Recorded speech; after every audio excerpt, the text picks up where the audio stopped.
Okay, exercise 1, calculating market share.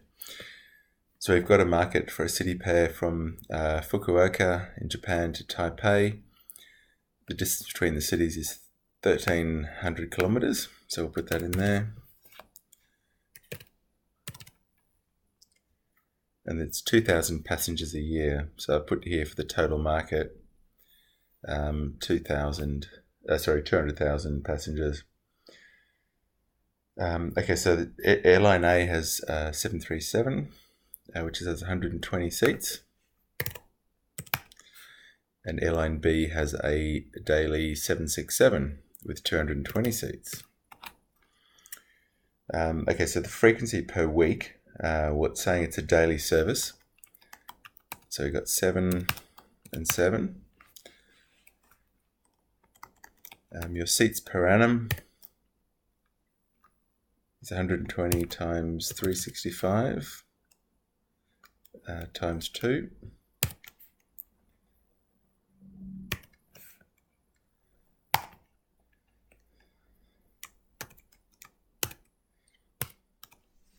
All right.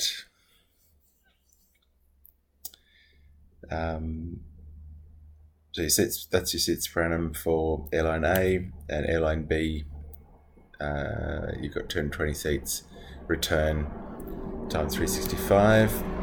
Your passengers using your capacity share. So what we'll do is well, actually, let's come down here first. So capacity share is the seats per annum divided by total market,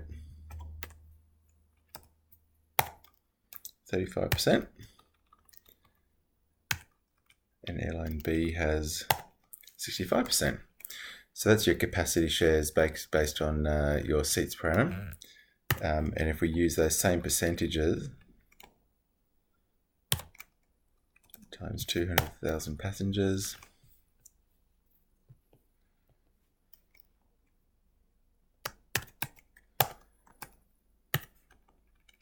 %.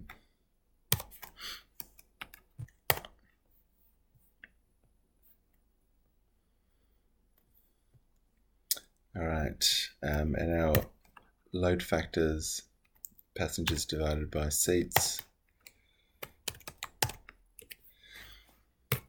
Okay, so based on capacity or seat and capacity market shares, if you split the capacity, your passengers in the same shares, everyone gets an roughly 81% load factor, and that's your passengers.